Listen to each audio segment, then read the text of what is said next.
नमस्कार मित्रों, सुरक्षा मंत्र सेफ्टी टिप्स चैनल में आप लोगों का बहुत बहुत हार्दिक स्वागत है। मित्रों, आजकल जैसे जैसे समय बदल रहा है वैसे वैसे लोगों के कार्य करने के तरीके बदल रहे हैं। लोगों में तनाव बढ़ रहा है, उनकी दिनचर्या पूरी तरह से बदल चुकी है। साथ ही समय की कमी के कारण शारीरिक गतिविधियां घट रही है, खाने पीने की आदतें बदल रही है, जिसके कारण आज हमें बहुत सी स्वास्थ्य संबंधित बीमारियों ने घेर रखा है।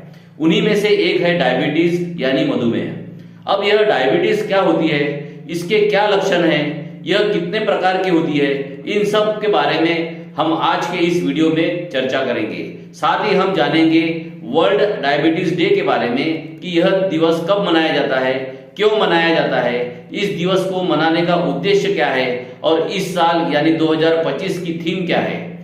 मित्रों, आजकल की भाग दौड़ भरी जिंदगी में हम काम, तनाव और समय की कमी के कारण अपने स्वास्थ्य का ध्यान बिल्कुल भी नहीं रख रहे हैं। समय की कमी के कारण अधिकतर लोग सुबह का नाश्ता तक नहीं करते, घंटों तक बैठे रहते हैं और दिन भर मोबाइल या लैपटॉप पर नजरें गड़ाए रखते हैं। साथ ही जंक फूड, मीठे पेय और अनियमित दिनचर्या हमारी रोजमर्रा की आदत बन गई है। धीरे धीरे यही आदतें हमारे शरीर को अंदर से कमजोर करने लगी है। थकान, वजन बढ़ना, चिड़चिड़ापन और ध्यान न लगना, यह सब संकेत है कि हमारा स्वास्थ्य ठीक नहीं है। लेकिन अफसोस यह है कि हम इन संकेतों को अक्सर नजरअंदाज कर देते हैं। इन्हीं छोटी मोटी लापरवाहियों से एक बड़ी और खतरनाक बीमारी जन्म लेती है, वह है डायबिटीज यानी मधुमेह, जो आज एक वैश्विक स्वास्थ्य की चुनौती बन चुकी है, जो हम सभी के लिए एक चिंता की बात है। आखिर डायबिटीज है क्या? डायबिटीज एक क्रोनिक बीमारी है जो तब होती है जब आपके ब्लड में ग्लूकोज की मात्रा बहुत ज्यादा बढ़ जाती है। ब्लड ग्लूकोज या शुगर आपके शरीर में ऊर्जा का मुख्य स्रोत होता है। इंसुलिन यानी अग्न्याशय पेनक्रियाज द्वारा बनाया जाने वाला एक हार्मोन है जो ग्लूकोज को कोशिकाओं में जाने और ऊर्जा पैदा करने में सहायता करता है। जब शरीर में पर्याप्त इंसुलिन नहीं बन पाता है या इंसुलिन का सही तरीके से इस्तेमाल नहीं हो पाता है तो ग्लूकोज कोशिकाओं तक नहीं पहुंच पाता। यह स्थिति शरीर में इंसुलिन की कमी पैदा करती है, जिसे मधुमेह कहते हैं। डायबिटीज मुख्य रूप से 3 प्रकार की होती है। टाइप 1 डायबिटीज, इसमें शरीर इंसुलिन बनाना बंद कर देता है, इसलिए मरीज को रोज इंसुलिन लेना पड़ता है। टाइप 2 डायबिटीज, इसमें शरीर इंसुलिन का सही उपयोग नहीं कर पाता, जो खराब खानपान और शारीरिक गतिविधियों की कमी के कारण होता है। गर्भकालीन डायबिटीज यानी गेस्टेशनल डायबिटीज, यह गर्भवती महिलाओं में होती है और डिलीवरी के बाद आमतौर पर ठीक भी हो जाती है। डायबिटीज के लक्षण बार बार पेशाब लगना, ज्यादा प्यास लगना, अधिक भूख लगना, वजन का असामान्य रूप से कम होना, जल्दी थक जाना, चक्कर आना, चिड़चिड़ापन होना, आंखों की रोशनी कमजोर होना या धुंधला दिखना, हाथ व पैरों में झंझनाहट या सुन्न होना, चोट या घाव का देर से भरना या ठीक न होना। समय के साथ मधुमेह रोगियों में अन्य बीमारियां होने का खतरा भी बढ़ जाता है। यह पिछले कुछ सालों में काफी तेजी से बढ़ा है और अभी तो बढ़ भी रहा है।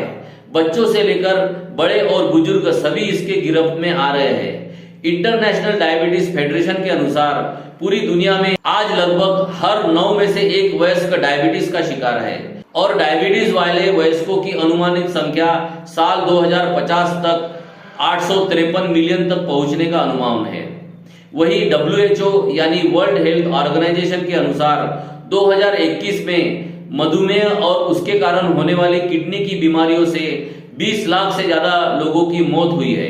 इसलिए मधुमेह के जोखिम को कम करने के लिए और लोगों को जागरूक करने के उद्देश्य से हर साल 14 नवंबर को पूरे विश्व में विश्व मधुमेह दिवस यानी वर्ल्ड डायबिटीज डे मनाया जाता है। इस दिन प्रत्येक स्थान पर अलग अलग कार्यक्रमों के माध्यम से लोगों को डायबिटीज होने के लक्षण, कारण और बचाव के तरीकों के बारे में बताया जाता है, जिससे लोग इस बीमारी के बारे में समझे और अपने आप को स्वस्थ रख सके। अब यहाँ एक सवाल उठता है कि इस दिवस के लिए 14 नवंबर की तारीख ही क्यों रखी गई है? तो इसका जवाब है, इस दिवस के लिए 14 नवंबर की तारीख इसलिए चुनी गई है क्योंकि इसी दिन इंसुलिन की खोज करने वाले वैज्ञानिक सर फ्रेडरिक बेंटिंग का जन्म हुआ था। इस दिवस की शुरुआत साल 1991 में इंटरनेशनल डायबिटीज फेडरेशन ने की थी और बाद में 2006 में संयुक्त राष्ट्र ने इसे एक आधिकारिक दिवस के रूप में मान्यता दी। इस साल 2025 की थीम है डायबिटीज एंड वेलबींग। यह थीम हमें यह बताती है कि डायबिटीज केवल शुगर की बीमारी नहीं है, बल्कि यह हमारे शरीर, मन और भावनाओं तीनों पर असर डालती है। जब कोई व्यक्ति डायबिटीज से ग्रस्त होता है तो वह अक्सर तनाव, चिंता और अकेलेपन का अनुभव करता है। इस स्थिति में कई लोग खुद को अकेला महसूस करने लगते हैं और नकारात्मक सोच और उनके आत्मविश्वास को कम कर देती है। इसका असर धीरे धीरे उनके शरीर और जीवन दोनों पर दिखने लगता है। उनका स्वास्थ्य सही होने की बजाय और बिगड़ने लगता है। इसलिए यह थीम हमें याद दिलाती है कि डायबिटीज को नियंत्रित रखने के लिए केवल दवाइयों पर निर्भर रहना पर्याप्त नहीं होगा, बल्कि अपनी जीवन शैली और स्वास्थ्य को संतुलित भी बनाना होगा। क्योंकि सही खानपान, नियमित व्यायाम, पर्याप्त नींद और सकारात्मक सोच अपनाकर कोई भी व्यक्ति न केवल डायबिटीज को नियंत्रित रख सकता है, बल्कि एक ऊर्जावान, खुशहाल और स्वस्थ जीवन भी जी सकता है। अब हम बात करेंगे डायबिटीज को कंट्रोल या इससे बचने के लिए हमें क्या करना चाहिए। रोज कम से कम 30 मिनट व्यायाम करें, हरी सब्जियां, फल और साबुत अनाज ज्यादा खाएं, मीठे, जंक फूड और तले हुए पदार्थों से परहेज करें, नमक और चीनी का सेवन सीमित करें, एक बार में ज्यादा न खाएं, बल्कि दिन में 4-5 बार हल्का भोजन करें। वजन को नियंत्रित रखें, क्योंकि मोटापा यह डायबिटीज का मुख्य कारण होता है। धूम्रपान और शराब का सेवन न करें, पर्याप्त नींद लें और अनियमित दिनचर्या से बचें। तनाव कम करने के लिए योग, ध्यान और एक्सरसाइज करें। नियमित रूप से ब्लड शुगर की जांच करवाएं। यदि पहले से डायबिटीज है तो डॉक्टर की सलाह के अनुसार दवा और डाइट का पालन करें। पानी अधिक पिए और खुद को हाइड्रेटेड रखें। ऑफिस में लंबे समय तक बैठे न रहे, समय समय पर छोटे छोटे ब्रेक लेवे। कार्यस्थल पर डायबिटीज से बचाव के लिए वहां के मैनेजमेंट को क्या क्या कदम उठाने चाहिए, आइए अब ये देखते हैं। कर्मचारियों की नियमित स्वास्थ्य जांच कराएं, कैंटीन में स्वस्थ भोजन और कम शुगर वाले विकल्प भोजन उपलब्ध कराएं। कर्मचारियों को फिटनेस और योग कार्यक्रमों में भाग लेने के लिए प्रेरित करें। कर्मचारियों को धूम्रपान और शराब से दूर रहने के लिए जागरूक करें। कर्मचारियों को स्वस्थ जीवन शैली अपनाने पर पुरस्कार या प्रोत्साहन देवे।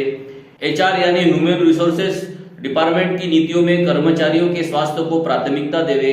मीटिंग्स या सेमिनार्स में स्वास्थ्य विषयों पर चर्चा शामिल करें। मधुमेह से पीड़ित कर्मचारियों को विशेष समर्थन और सलाह प्रदान करें। कार्यस्थल पर सकारात्मक और स्वास्थ्यमय माहौल बनाए रखें। कार्यालय परिसर में पीने के पानी की पर्याप्त व्यवस्था रखें। कर्मचारियों को कार्यों के बीच में छोटे छोटे ब्रेक लेने के लिए प्रोत्साहित करें। कर्मचारियों पर कार्य का दबाव न डालें। कार्य का समय थोड़ा फ्लेक्सिबल रखें। इसी के साथ हम आज का यह वीडियो यही समाप्त करते हैं। अगर आज का यह वीडियो आपको अच्छा लगा तो इसे अपने दोस्तों और परिवारों के साथ जरूर शेयर करें, ताकि हर कोई डायबिटीज के प्रति जागरूक हो सके और एक स्वस्थ जीवन जी सके। साथ ही हमारे चैनल सुरक्षा मंत्र सेफ्टी टिप्स को सब्सक्राइब करना न भूलें। मित्रों, स्वस्थ रहे, मस्त रहे, सतर्क रहे, सुरक्षित रहे। बहुत बहुत धन्यवाद।